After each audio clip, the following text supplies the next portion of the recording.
Bonjour, nous sommes en 2019 dans le site de l'Institut Docteur Angélique dans une série de vidéos consacrées à ce qu'on appelle la théologie mystique. Ça veut dire cette théologie qui regarde la croissance du rapport entre Dieu et notre âme jusqu'à son achèvement, la vision béatifique. Et je voudrais faire maintenant une vidéo de synthèse à partir d'une notion qui m'a été demandée sur Internet, la notion de combat spirituel. Une notion qui est développée fortement par saint Paul lorsqu'il compare la vie avec le combat du gladiateur ou le combat de l'athlète qui veut remporter une couronne périssable, alors que saint Paul le dit, le combat spirituel, il vise lui à remporter la couronne impérissable, la vie éternelle.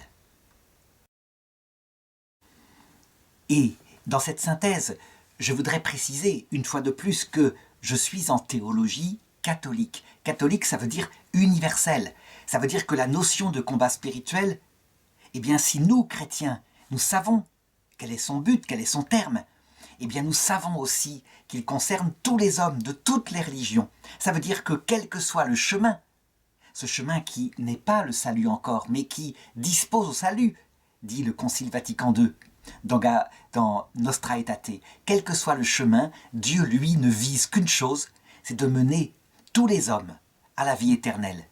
Et que ceux qui la perdront, ce sont ceux qui, librement et volontairement, jusque face au Christ, refuseront les conditions de cette vie éternelle, que je vais indiquer dans cette vidéo. Alors, je vais procéder de la façon suivante. D'abord, je voudrais décrire très concrètement ce que c'est que ce combat spirituel, de quelle manière il s'exerce la plupart du temps dans nos vies, pour bien voir de quoi on parle.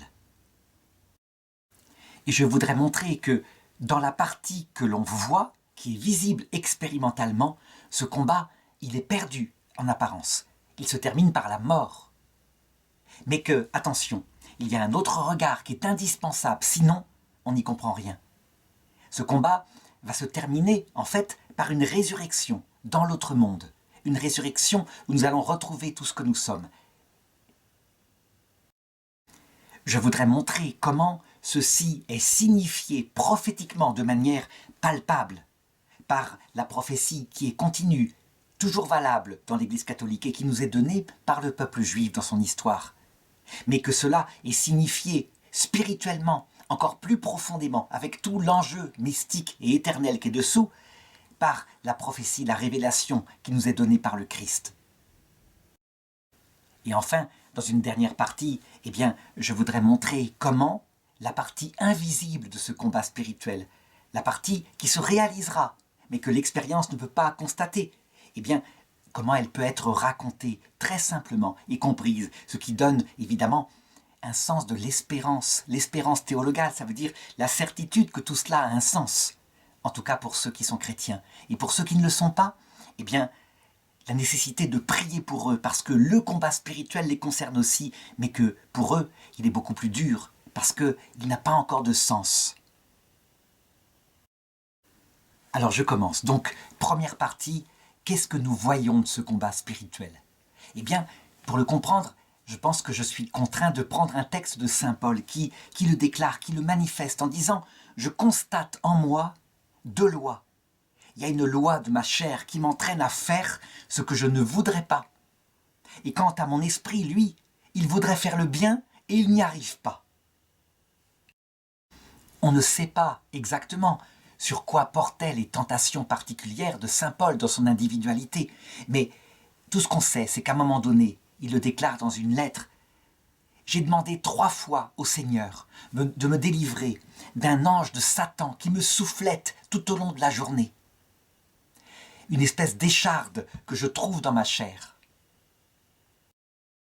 Et le Seigneur lui a répondu, c'est raconté en 2 Corinthiens chapitre 12, verset 9, « Ma grâce te suffit, car la puissance se déploie dans la faiblesse. » Et donc saint Paul en a conclu, devant une telle révélation, « C'est donc avec un grand cœur que je me glorifierai surtout de mes faiblesses, afin que repose sur moi la puissance du Christ. »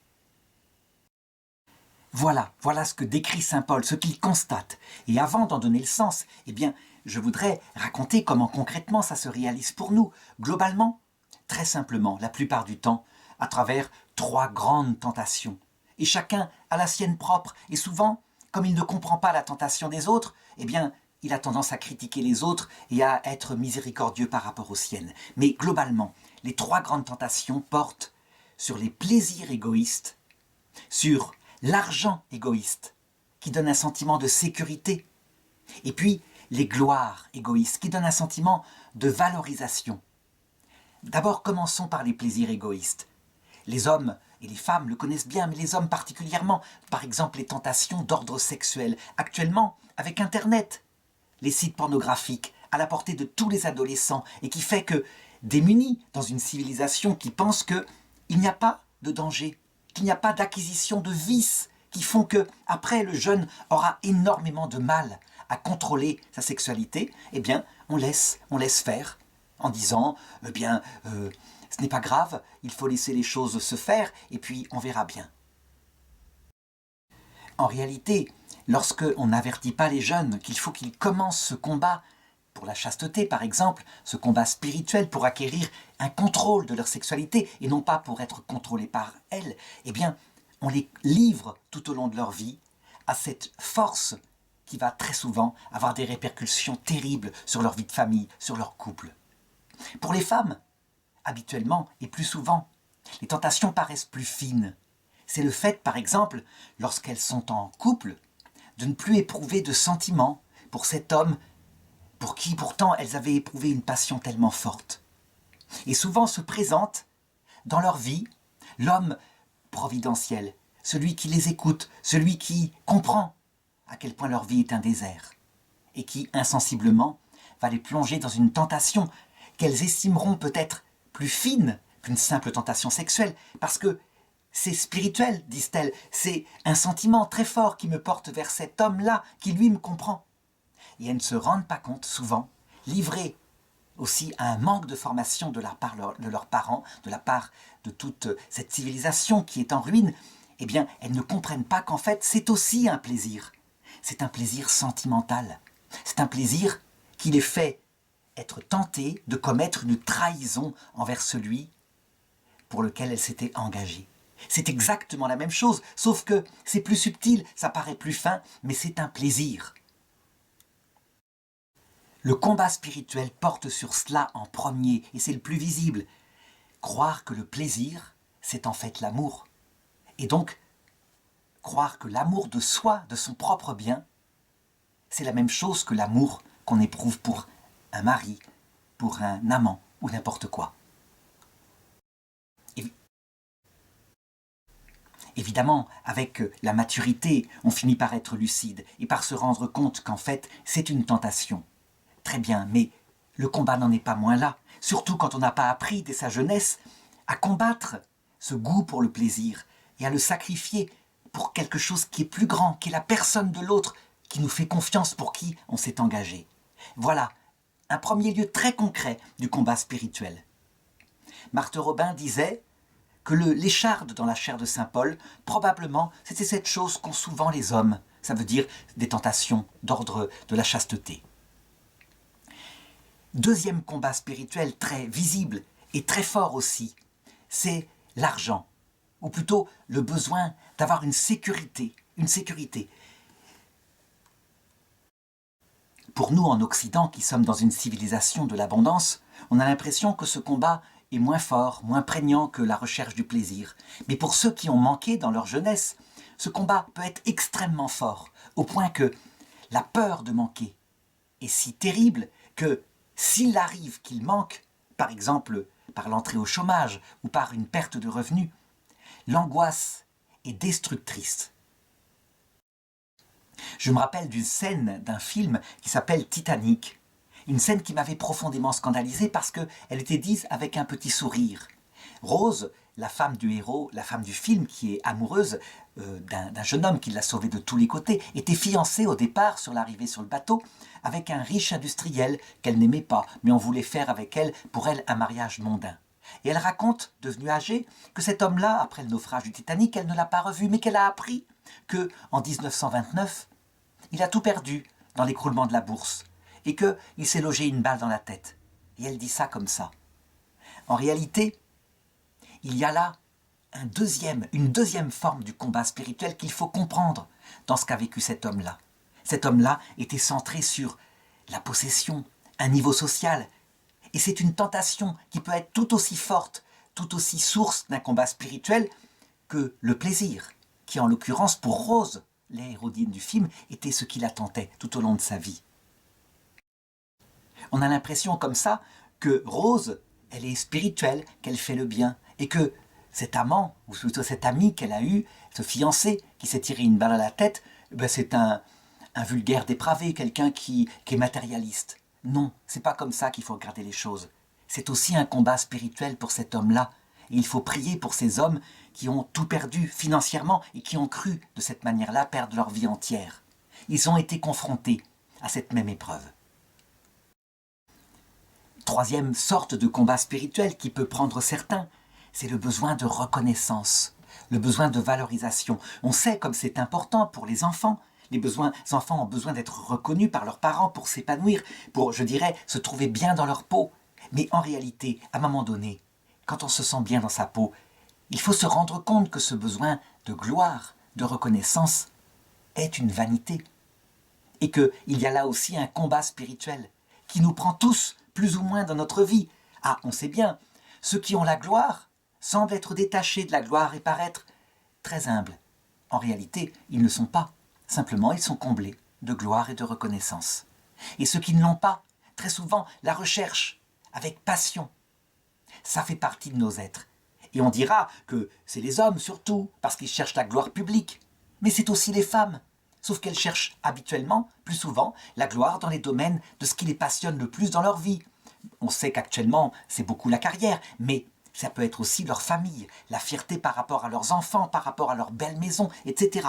Eh bien, là aussi, il y a un combat spirituel, parce que, en fait, dans ces trois choses-là, plaisir égoïste, richesse égoïste, vanité égoïste, en fait, nous sommes des habitants de cette terre. Ça veut dire que nous mettons notre cœur dans un bien terrestre.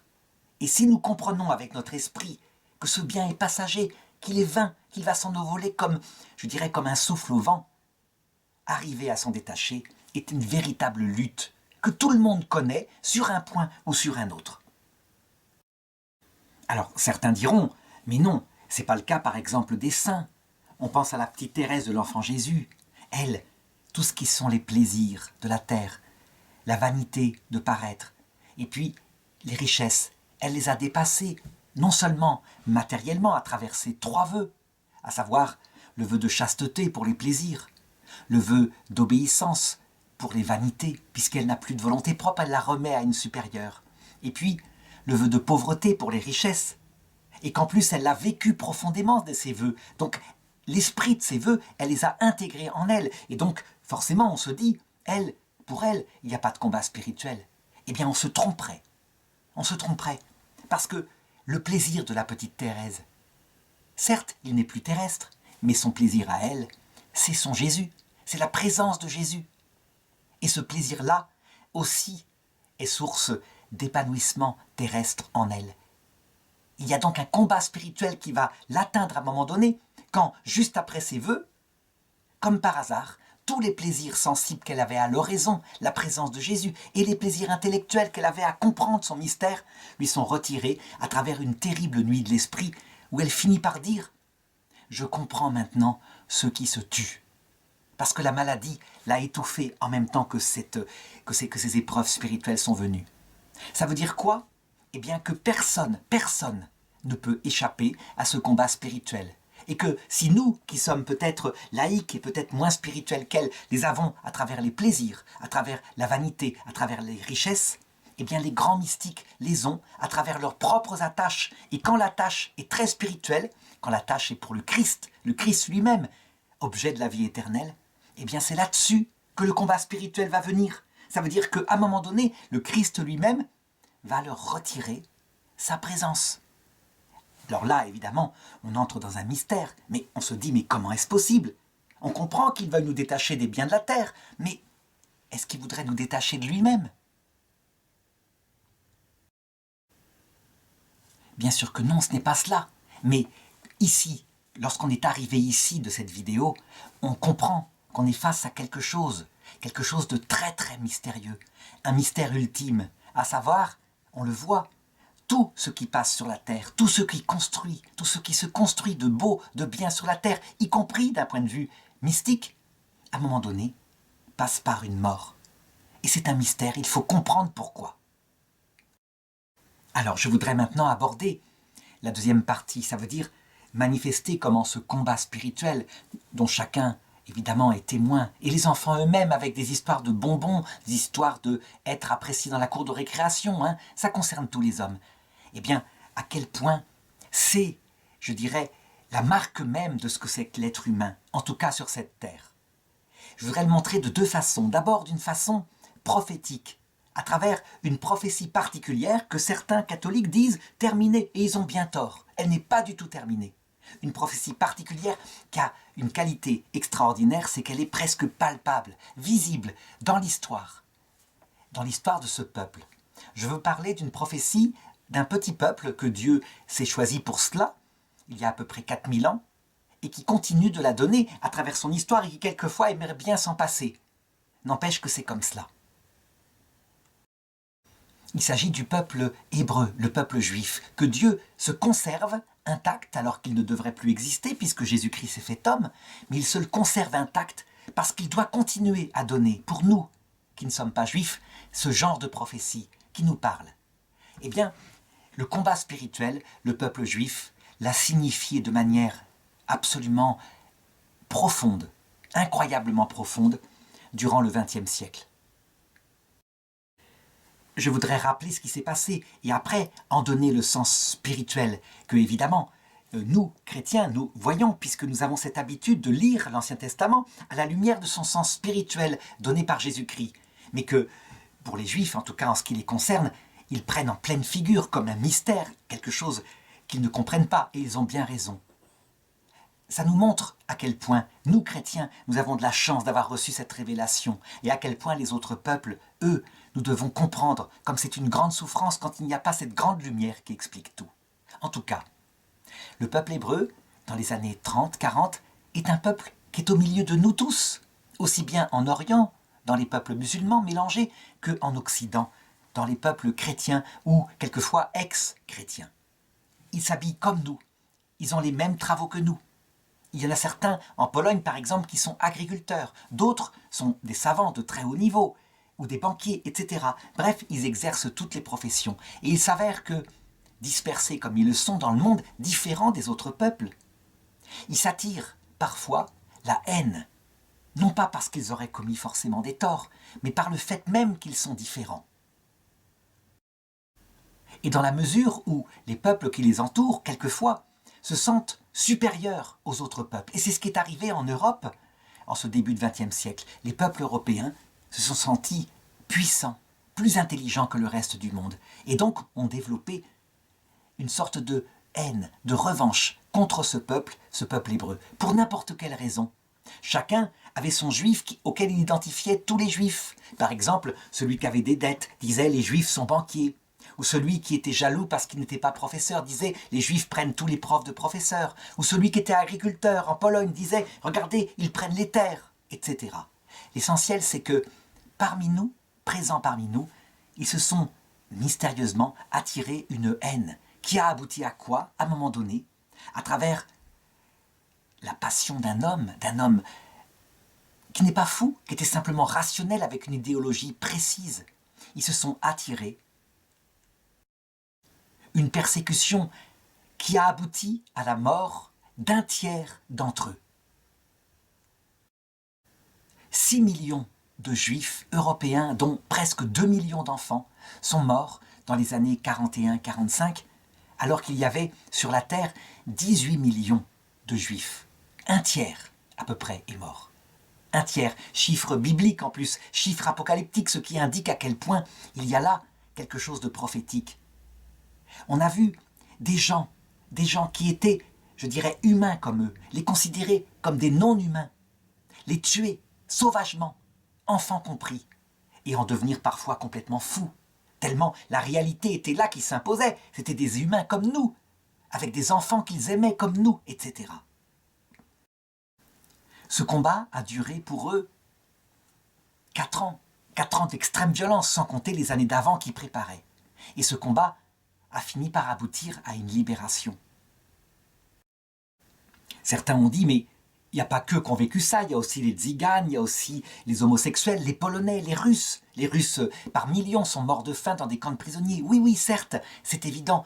C'est pourquoi, je le dis, la prophétie concernant le peuple juif est simplement la signification de ce qui est vécu par tous les autres peuples, mais avec une visibilité particulière qui vient, en tout cas c'est ce que je crois comme chrétien, qui vient de l'Esprit Saint, de la volonté de donner un signe particulier à travers eux.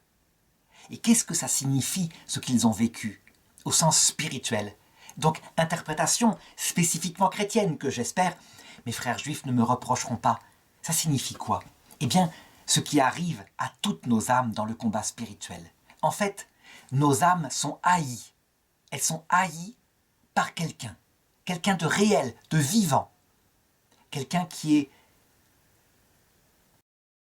lié à ce que l'Église appelle le mystère de l'iniquité, à savoir la révolte au tout début de la création de Dieu, de créatures spirituelles qu'il avait faites, et dont certaines, en comprenant que Dieu donnerait la vision béatifique et le paradis à ceux qui seraient les plus petits, eh bien, certains anges se sont révoltés contre Dieu et ont dit « Il n'en est pas question, c'est indigne de Dieu, la vision béatifique sera donnée aux plus intelligents en premier. » La Bible dit symboliquement qu'un tiers des anges se révoltèrent contre Dieu au début de la création. Et donc, ils descendirent sur la terre avec l'idée de, si possible, révolter avec eux contre Dieu la totalité de cette humanité détestée qui, étant plus fragile, étant liée à un corps, allait sans doute les dépasser, en tout cas pour certains individus humains, les dépasser en ce qui concernait l'humilité. Eh bien, en regardant ce qu'a vécu ce pauvre peuple juif dans ces années 40, on a la parabole de ce qui se passe pour nos âmes. Il y a un ennemi mortel pour nos âmes, que saint Pierre compare à un lion rugissant, qui est tapi, qui est prêt à dévorer notre âme, et qui sont en fait ces multitudes de démons qui veulent nous entraîner dans l'autre monde, dans la perte de la vie éternelle.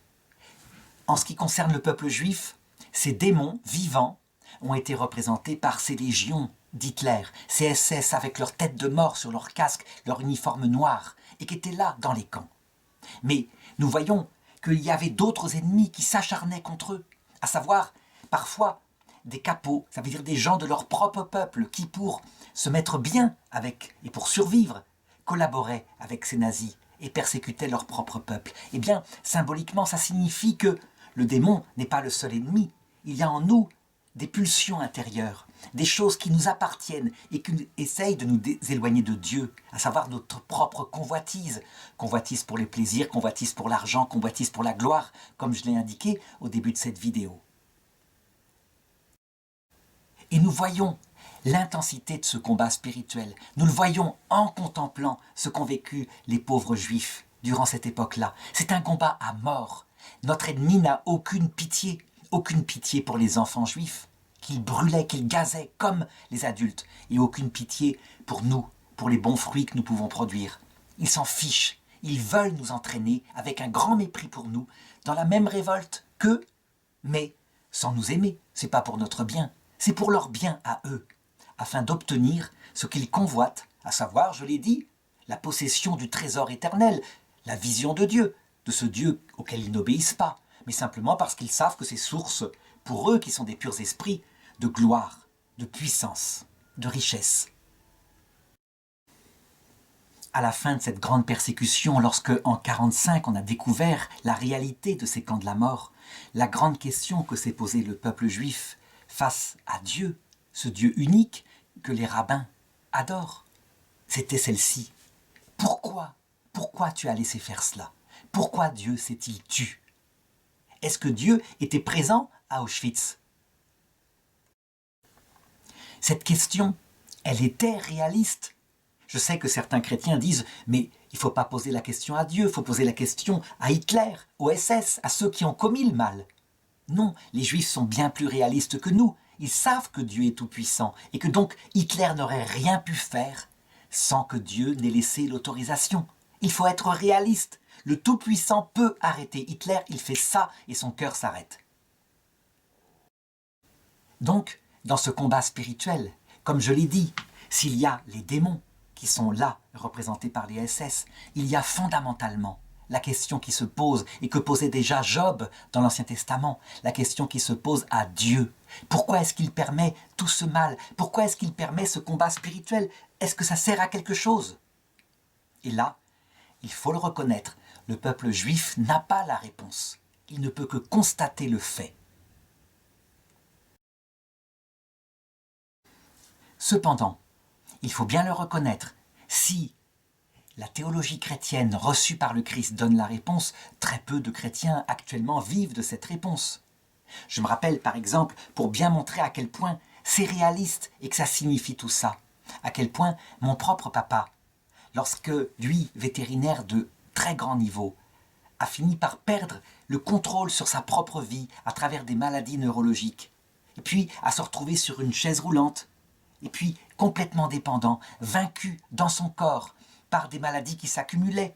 Lui qui était un homme indépendant, eh bien, il avait fait cette réflexion que m'avait rapportée ma maman.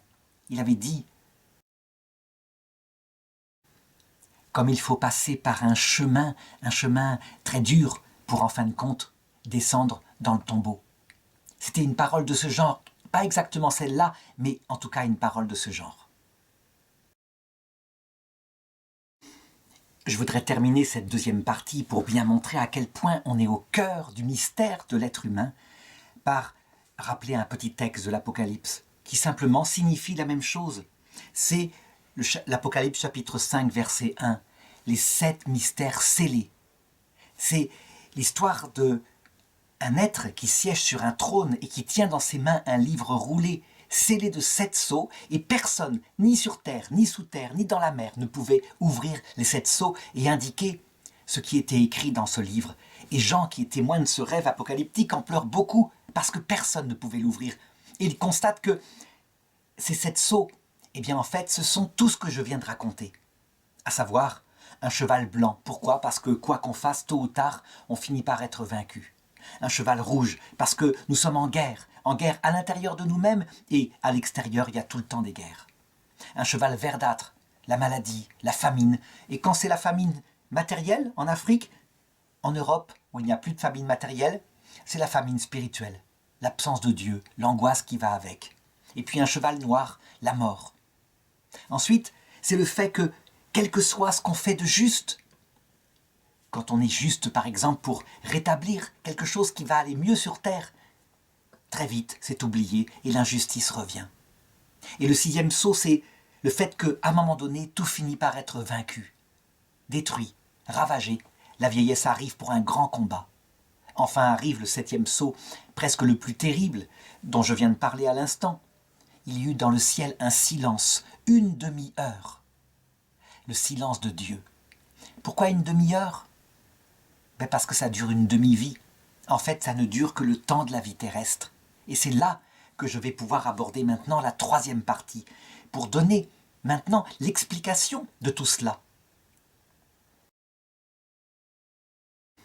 Je dirais que c'est presque la partie la plus essentielle. Comprendre qu'il y a un combat spirituel, ça va, on l'expérimente. Comprendre qu'on ne le comprend pas, ok. Mais maintenant, comprendre que le Christ en a donné l'explication. Chose qui est même contestée actuellement par des théologiens catholiques, tout simplement parce que, d'abord, ils contestent la croix du Christ et son utilité. Du coup, ils ne peuvent pas comprendre. Mais il est clairement marqué dans l'Apocalypse que, heureusement, quelqu'un pouvait ouvrir le livre scellé. Et c'était l'agneau, celui qui avait été immolé, qui pouvait l'ouvrir. Et ce fut pour Saint Jean qui nous représente, nous, une grande joie. Donc je vais donner l'explication telle que le donnent les grands mystiques et l'Église catholique.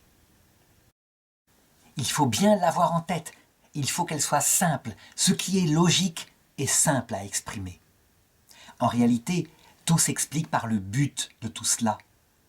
Au commencement, quand Dieu nous a créés, c'était pas pour rien. Lui est parfait, il n'a besoin de personne, mais uniquement parce qu'il est bienheureux en lui-même. Il a voulu, pour ceux qui le voudraient, faire partager sa béatitude éternelle, sa propre joie, sans que ça lui apporte rien. C'est un acte absolument gratuit. Le problème, c'est que pour voir ce Dieu infini face à face, certaines conditions étaient indispensables. Certaines conditions qui ont été révélées à Adam et Ève dès le début, à savoir que ce Dieu, c'est une personne infiniment puissante, mais en même temps infiniment humble, infiniment amour, infiniment délicate, avec une vie intérieure dans ce Dieu unique qui est jaillissement de lumière. Dieu se connaît lui-même parfaitement. Et cette connaissance de lui-même, c'est son verbe éternel. Et un jaillissement d'amour, parce que Dieu est son propre verbe, qui forme deux personnes, puisque son verbe est parfaitement identique à Dieu. Il se connaît parfaitement, Dieu. Eh bien, Dieu et son propre verbe s'aiment infiniment, réciproquement. Et c'est ce qu'on appelle le Saint-Esprit. Les relations entre ces trois personnes infinies en Dieu, qui forment un seul Dieu, sont faites d'immense humilité. Chaque personne met l'autre au-dessus d'elle-même alors qu'elles sont absolument identiques. Le Fils dit du Père, il est plus grand que moi, et c'est logique, il ne fait rien par lui-même, il ne connaît rien par lui-même, il est simplement la connaissance que le Père a de lui-même.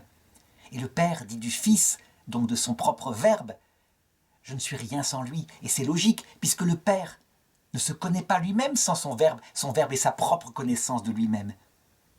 Et l'Esprit Saint, de la même façon, c'est l'amour entre les deux. Résultat, il y a en Dieu un secret. Non seulement c'est une personne, mais c'est une personne d'une infinie délicatesse, tellement humble, avec une élévation de chaque personne qui sont pourtant égales, tellement mystérieuses, que si nous, petits êtres, créés comme ça, nous arrivions pour le voir face à face, sans certaines qualités intérieures, nous ne pourrions pas supporter la vision béatifique. Nous ne pourrions pas. Certes, il faut l'aimer, Dieu, on comprend bien, ça c'est logique. Ça a été révélé par Jésus-Christ et c'est cohérent. On ne peut pas voir ce Dieu face à face sans l'aimer cœur à cœur, puisque c'est une personne. Donc, que ça ressemble à un mariage d'amour, on peut le comprendre et c'est ce qu'ont développé les pères de l'Église tout au long de l'histoire. Mais il y a une deuxième qualité indispensable. Il ne suffit pas de l'aimer. Ça a été révélé explicitement à Moïse, de la façon suivante. Alors que Moïse gardait les moutons de son beau-père dans une montagne, et qu'il vit un buisson ardent qui ne se consumait pas, et que Dieu lui apparut à ce moment-là, à travers ce buisson, pour être sûr que c'est bien Dieu qui lui parlait, il demanda à pouvoir le voir face à face. Chose qui était évidemment absolument... c'était un désir immense qu'il avait là, un désir irréalisable. Et Dieu lui expliqua pourquoi. Il lui dit ceci, dans l'Exode chapitre 33, verset 20. « Tu ne peux me voir face à face, car l'homme ne peut me voir et vivre. Nul ne peut voir Dieu sans mourir. » Cette parole-là, les Juifs, plus tard, la méditèrent énormément, mais ils ne la comprirent pas, et c'est compréhensible, c'est tellement profond. Par exemple, on voit dans le livre de Tobie que quand l'ange de Dieu apparaît aux deux jeunes, Tobie et à sa femme, sa jeune femme qu'il vient d'épouser, sous forme d'un archange, alors ils tombent par terre effrayés, avec la terreur qu'ils vont mourir, parce qu'ils ont vu quelque chose qui vient de Dieu. C'est raconté en Tobie, chapitre 12, verset 16. Ils furent remplis d'effroi, tous les deux, ils se prosternèrent, ils eurent grand peur. Ils pensaient que c'était parce que Dieu, on ne supportait pas son regard, parce qu'il nous foudroyait. En fait, il faudra la venue de Jésus-Christ, qui expliqua à quel point le Père était doux et humble de cœur, puisqu'il était comme lui.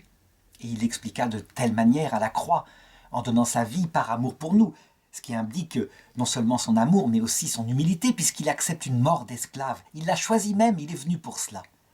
Mais il faudra la révélation de Jésus-Christ pour comprendre que ce n'est pas parce que Dieu serait une espèce d'éclair foudroyeur, mais c'est parce que si nous ne sommes pas nous-mêmes tout humbles, morts à nous-mêmes intérieurement, nous ne pouvons pas supporter la vision béatifique. Je crois qu'une analogie permet de le comprendre. Tous les chrétiens qui écoutent cette vidéo comprennent bien qui est la Vierge Marie. Je mets derrière moi l'icône venant d'un grand peintre italien.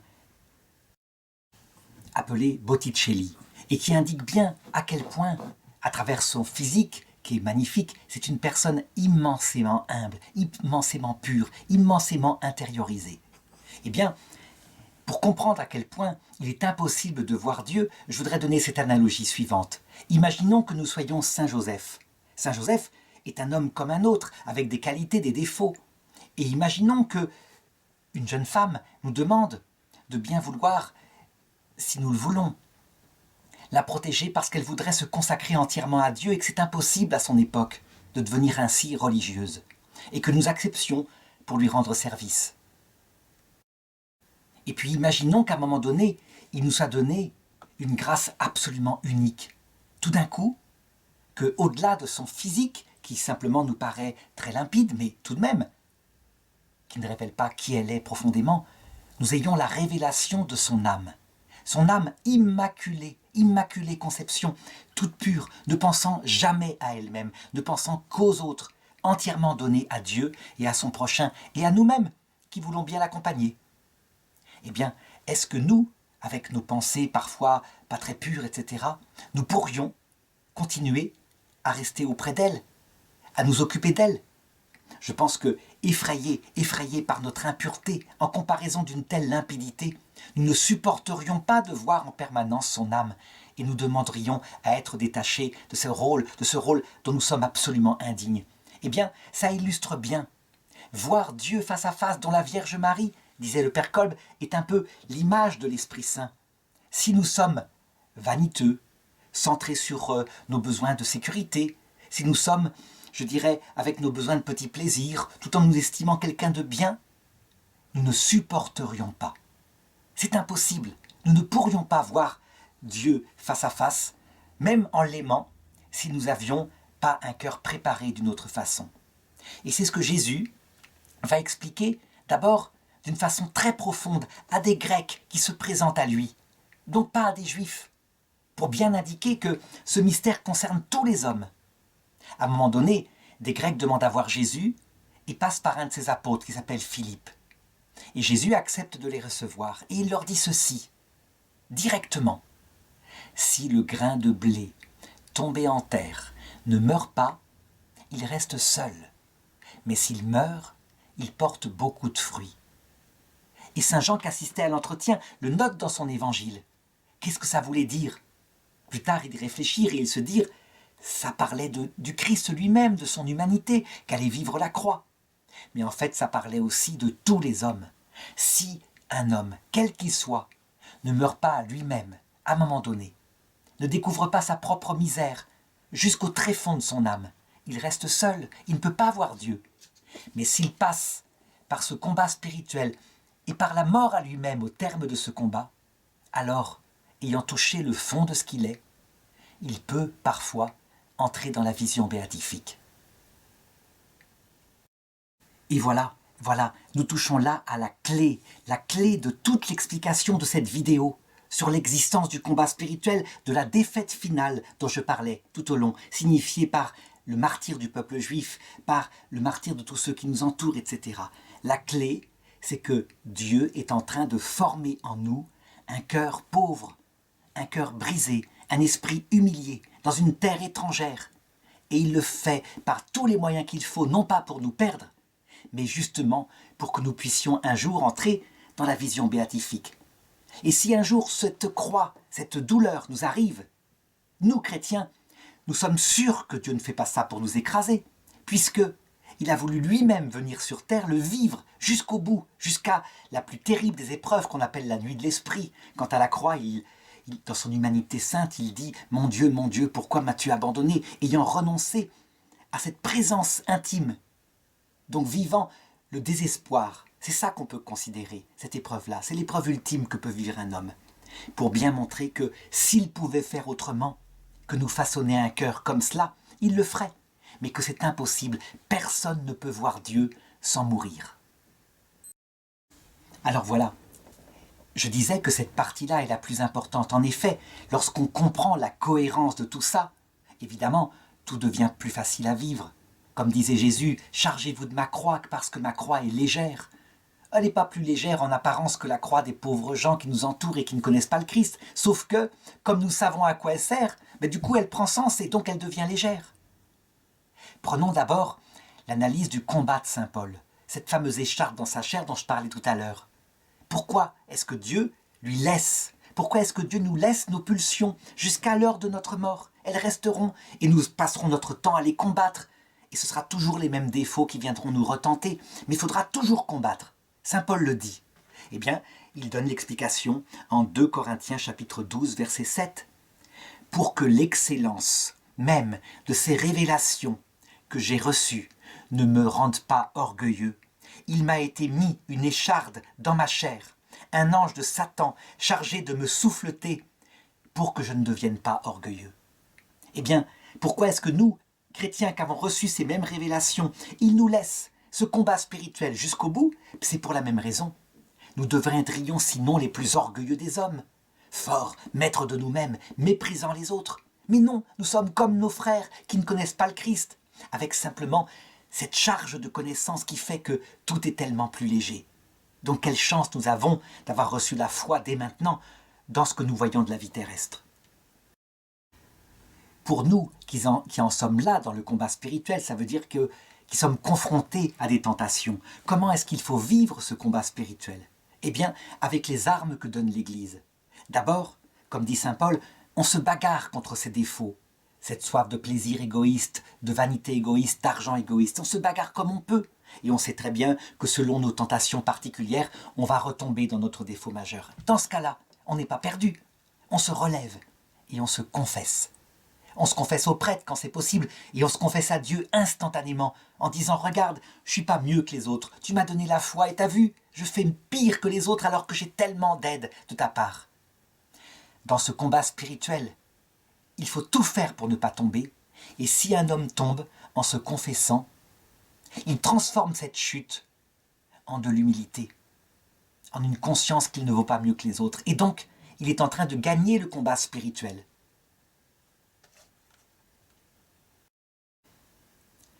Saint Paul l'explique sans arrêt dans ses épîtres. Il dit « Alors donc, si là où il y a le péché, la grâce surabonde, et donc en particulier l'humilité, l'amour tellement on est pardonné par Dieu, il faut donc pécher.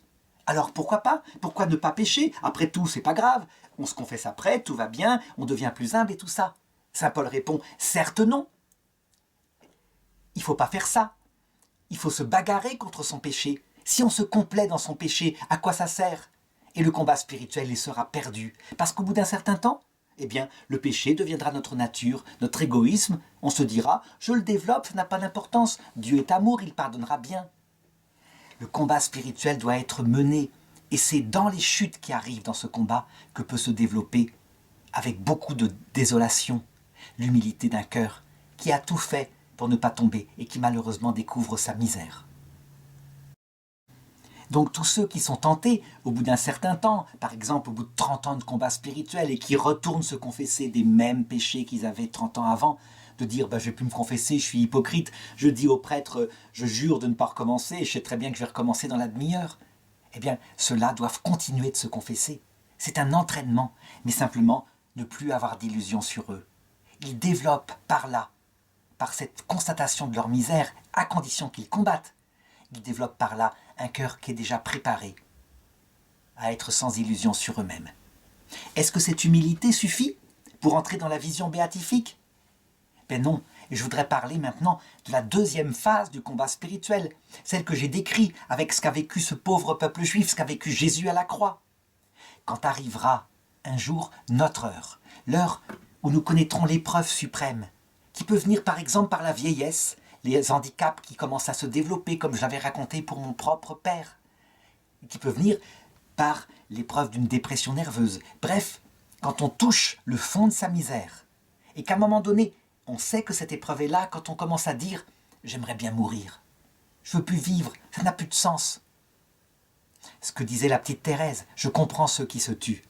Alors, quand vient cette épreuve-là, qui s'appelle la nuit de l'esprit, on peut se dire, en comprenant ce que j'ai indiqué, qu'elle vient de Dieu. Certes, elle vient aussi de nos frères, de nos propres pulsions, de notre corps biologique qui se dégrade, mais c'est Dieu qui la veut au départ. Il la veut pour une raison simple. Il doit façonner en nous, plus que l'humilité, un cœur kénose. C'est ce qu'il dit à Moïse dans son testament. Dans cette nation où vous serez dispersés, où tous les peuples vous mépriseront, où vous serez étrangers. Et il parle de son propre peuple, le peuple hébreu, le peuple prophète dont je parlais. Dans cette nation, je créerai en vous des mains tremblantes, des yeux baissés. Je créerai en vous ce sacrifice qui vaut mieux que tous les autres, un esprit humilié. C'est dans le Deutéronome chapitre 28, tout le testament de Moïse, mais en particulier le verset 65. Lorsque nous comprenons que personne ne peut voir Dieu sans mourir à soi-même, alors tout prend sens en théologie, y compris les grandes prophéties concernant d'abord notre propre mort qui va arriver, mais aussi les prophéties concernant les épreuves finales de l'Église que l'Église raconte dans son catéchisme au numéro 675, etc. En effet, on se dit, l'Église catholique, l'Église du Christ, elle est immortelle, indestructible, Christ l'a dit, je bâtirai mon Église sur le roc est Saint-Pierre, et personne, les forces du mal ne l'emporteront pas sur elle. Mais il faut bien comprendre de quelle façon ça se réalisera. Exactement comme ça s'est réalisé pour le Christ. Jamais les forces de l'enfer ne l'ont emporté sur le Christ, et pourtant il est mort sur la croix. Et bien de la même façon, toutes les épreuves que vive l'Église catholique, la perte des fidèles en ce moment, puis parfois les renouveaux, et puis les péchés de ses membres, et tout cela, les attaques intérieures, les attaques extérieures, tout cela, c'est le même mystère. Ça montre que c'est Dieu qui donne à son Église la croissance, mais qui la retire quand il le veut, le but étant, au terme, de créer une Église dont le cœur sera tout humble, tout aimant. À la fin, et alors le Christ reviendra dans sa gloire.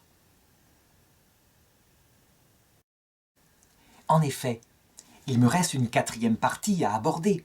Jusqu'ici, j'ai parlé de toute la partie épreuve, combat spirituel, mais il faut bien se rappeler, à la fin, quand la Vierge dit « mon cœur immaculé triomphera », à la fin, ça signifie quoi? Eh bien que tout cela va un jour, dans un temps précis, s'achever dans une résurrection. Alors, je voudrais l'indiquer, comment le peuple juif lui-même, par sa prophétie, l'a signifié. Qu'on se souvienne, donc, cette déportation, ces morts, je parlais tout à l'heure, et ceci après presque 2000 ans d'exil en dehors de leur terre. Et qu'est-ce qui se passe à un moment donné, alors que tout semble perdu? En 1948, le peuple hébreu, sans s'en rendre compte, donne une prophétie au monde. Il recrée sa terre, la terre promise. Il revit, il refait naître sa langue, et il devient puissant. Ayant vécu l'épreuve ultime, il devient imbattable, parce que le bras de Dieu est avec lui. C'est absolument incroyable. Alors je sais, au point de vue politique, certains se scandaliseront en disant « mais ils ne sont pas mieux que les autres peuples, etc. » Mais ce n'est pas le problème. Oui, ils sont comme nous. Le problème, c'est le signe, la symbolisation, le signe que signifie la recréation de l'État d'Israël qui avait été annoncé par Jésus. Jérusalem sera foulée aux pieds par les nations jusqu'à ce que se termine le temps des nations. C'est dans Luc chapitre 21 au verset 24. Ça veut dire quoi? Eh bien que, après cette grande épreuve qu'a vécue Israël et qui aboutit à la reconstruction plus belle et sans doute définitive, avec un jour, comme l'annonce la prophétie du livre des Maccabées, le rebâtissement du temple, selon le plan qu'avait donné Ézéchiel, un temple de lumière. Eh bien, de la même façon, dans notre vie à nous, ce combat spirituel qui, pour le moment, consiste à se battre contre ses propres défauts, qui sera perdu au terme par la vieillesse, la maladie, la mort, nos propres dépendances, la perte de notre esprit à travers la vieillesse. Eh bien, ça se terminera par une résurrection. Ça se terminera à l'heure de la mort par la deuxième étape de cette vie, l'apparition du Christ dans sa gloire, qui nous rendra tous nos jardins, qui nous ressuscitera, et alors les pulsions qui sont en nous, que nous avions combattues toute notre vie, elles disparaîtront. Jésus le dit textuellement. Les boîtes marchent, les aveugles voient, et la bonne nouvelle est annoncée aux pauvres. Et heureux celui qui ne trébuchera pas à cause de moi. C'est dans Matthieu chapitre 11, verset 5. Ça veut dire que au moment voulu, au moment où la trompette sonnera, comme dit l'Écriture, il va nous rendre la perfection de notre être. Le stage sur terre où nous devions apprendre à acquérir ce cœur brisé sera terminé et viendra le moment du choix dans la liberté face au Christ, face aux saints et aux anges, et aussi face à Lucifer, celui qui prêche la révolte contre Dieu et qui aura une dernière possibilité d'indiquer ce qu'il veut.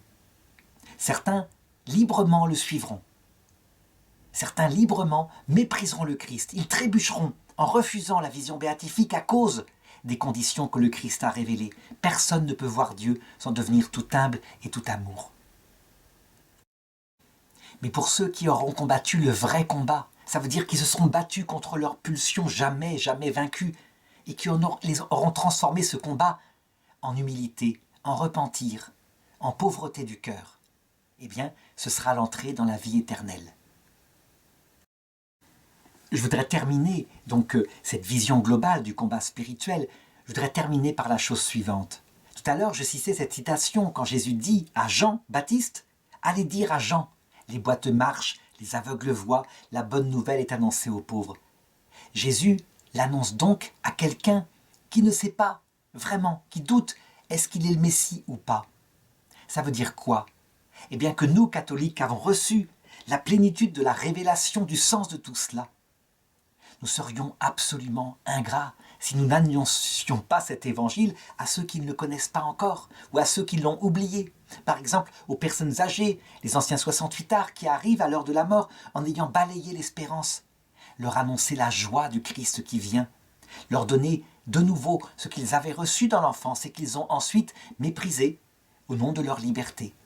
Nous devons annoncer l'évangile, mais non pas avec force menace de l'enfer, etc., mais avec espérance, avec joie, parce que c'est une bonne nouvelle. Ceux qui ne connaissent pas le Christ et qui vivent les croix, les mêmes que nous, avec des combats intérieurs contre leurs propres pulsions, etc., ont une croix bien plus lourde que la nôtre, bien plus lourde. Et donc, quand on peut leur apporter le sens de tout cela, on fait une œuvre suprême, bien plus grande que celle qui consiste à donner à manger matériellement à ceux qui ont faim, puisque là on touche au sens même de la vie, qui fait que certains, surtout en Occident, où on est comblé de nourriture matérielle, la vie n'a pas de sens. Le pape François dit bien, il ne s'agit pas de faire du prosélytisme.